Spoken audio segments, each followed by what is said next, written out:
10강 부채꼴의 호의 길이와 넓이에 관해서 한번 알아볼 텐데요. 이번 시간에는 원의 넓이 그리고 원의 둘레, 원주라고 하죠. 그 아이들에 대해서 한번 용어 정리하면서 식과 공식은 어떻게 나타내는지 한번 보도록 하겠습니다. 자, 1번에 보니까 원주율이라고 나와 있어요. 자, 원주율은 원에서의 둘레의 비율입니다. 그래서 원의 지름의 길이에 대한 둘레의 길이의 비율을 우리가 원주율이라고 하고, 우리가 초등학교 때는 이러한 원주율을 3.14라고 얘기를 했었습니다. 하지만 이 3.14라는 것은 순환하지 않는 무한소수예요. 그렇기 때문에 기호를 써서 나타낼 텐데, 우리 중학교 때는 이렇게 파이라는 기호를 써서 나타낼 거니, 이제는 3.14를 계산하지 않고 파이만을 써서 계산하는 법을 공부하도록 하죠. 자, 2번에 보니까 반지름의 길이가 r인 원의 둘레의 길이를 l이라고 그랬고요. 넓이를 s라고 했습니다. 즉, 원의 둘레를 우리가 원주라고 하는데요. 원주를 구하는 공식은 반지름의 길이에 곱하기 2를 하시고 원주율을 곱하는데, 이제는 3.14를 곱하는 게 아니라 파이를 곱해주시는 거죠. 다른 말로 반지름이 두 개가 있으면 지름이 되니까 우리는 지름 곱하기 원주율이다 라고 얘기하셔도 상관은 없습니다. 하지만 우리가 반지름을 보통 많이 힌트로 주기 때문에 우리가 공식을 외울 때는 2 파이 r이라고 기억을 하죠. 자, 2 파이 r은 원의 둘레 구하는 공식이었습니다. 그러면 이 안에 파란색 영역에 색칠되어져 있는 넓이 부분은 어떻게 하냐?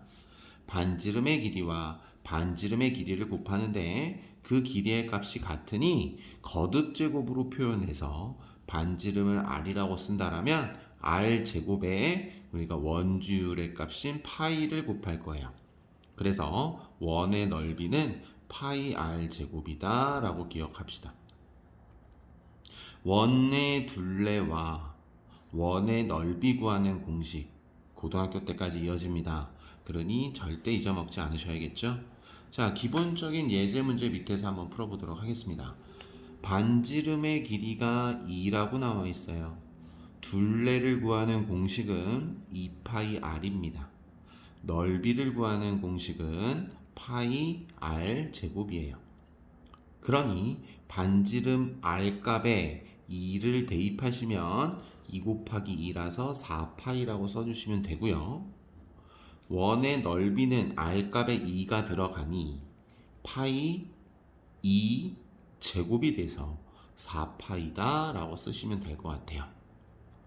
자, 이와 관련된 응용 문제들 한번 보도록 하겠습니다. 자, 밑에 보시면 여러 가지 유형의 문제들이 있는데요. 자, 다 풀어볼 수가 없으니까 금방금방 어떤 식으로 해결해야 되는지 한번 보도록 하죠. 자, 2번부터 보도록 하겠습니다. 자, 2번은 이 색칠되어져 있는 부분의 둘레라고 그랬으니까 여기 보이시는 이 호의 길이와 지름을 더해 주셔야 돼요. 그러니까 원래 있던 원의 둘레인 반지름의 길이를 이용해서 우리가 구해 본다라면 2 파이 r이니까 6을 곱할 건데, 원의 둘레가 12파인데 반원의 호의 길이만 나타내야 되니까 우리가 6파이다 라고 나타낼 수 있고요. 그리고 지름의 길이를 더해 주셔야 되니까 6파이 플러스 20이라고 쓰셔야 돼요. 파이는 계산이 안 되죠. 3.14를 곱한 게 아니기 때문에. 그래서 12와는 덧셈으로 그냥 간단히 정리하시면 될 것 같습니다. 당연히 넓이는 원의 넓이에서 2분의 1을 해주시면 될 것 같아요.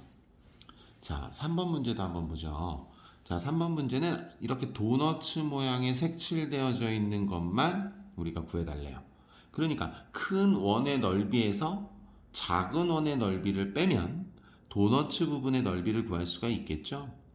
둘레는 큰 원의 둘레와 작은 원의 둘레를 더해 주시면 될 것 같습니다. 자, 그와 비슷한 모양인 4번 문제도 한번 보면요.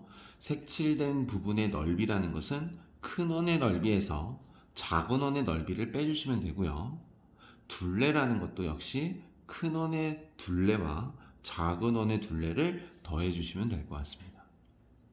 자, 이제 5번, 6번이 좀 많이 까다롭게 보이는데 천천히 한번 어떻게 푸는지 알아보도록 하죠. 자, 아까와 같이 둘레를 구하니까 호의 길이를 구해 주셔야 되고요. 반지름의 길이를 더해 주셔야 되는데 그 안에 또다시 반원에 있는 호의 길이를 더해 주셔야 돼요.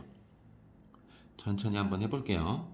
자, 일단은 큰 원은 지름이 14이니 반지름이 7이다 라는 걸 알 수가 있었어요. 그래서 우리가 2파이r의 2분의 1이니까 14파이의 2분의 1을 하시면 여기 바깥에 있는 원의 둘레가 되고요. 그리고 다시 작은 원의 반원의 둘레가 들어가야 되니까 지름이 8이었기 때문에 반지름의 길이는 4가 되겠죠. 그래서 8파이의 2분의 1을 해주시면 될 것 같습니다. 그 다음 역시 더 작은 지름이 6이기 때문에 반지름의 길이는 3이죠. 그래서 다시 6파이의 2분의 1을 해주시면 돼요. 그러면 계산을 했을 때 우리가 7파이라는 걸 알 수가 있고요. 역시 계산을 했을 때 4파이라는 것도 알 수가 있고요.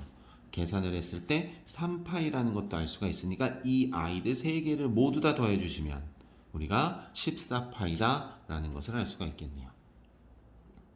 역시 넓이도 반원의 넓이에서 그 다시 작은 두 반원의 넓이를 빼주시면 색칠된 요 은행잎 같은 모양의 넓이가 나올 수 있다는 걸 알 수가 있겠죠. 자, 6번 문제는요. 자, 일단은 둘레를 구해야 되니까 여기 보이시는 반원의 둘레와 여기 보이시는 자그마한 반원의 둘레, 가장 작은 반원의 둘레를 3개를 더해 주시면 되고, 넓이를 구할 때는 반원의 넓이에서 두 번째 작은 아이들의 넓이는 빼주시고 가장 작은 반원의 넓이는 더해 주신다라고 생각하시면 될 것 같습니다. 식이 길고 복잡하고 계산이 헷갈릴 수 있으니까 반드시 차근차근 식을 써내려가는 훈련을 하셔야 될 것 같아요. 다음 시간에는 우리 부채꼴에서 그 호의 길이와 넓이를 구하는 공식도 알아보고 문제도 풀어보도록 하겠습니다. 자, 이번 시간은 여기까지 하도록 할게요.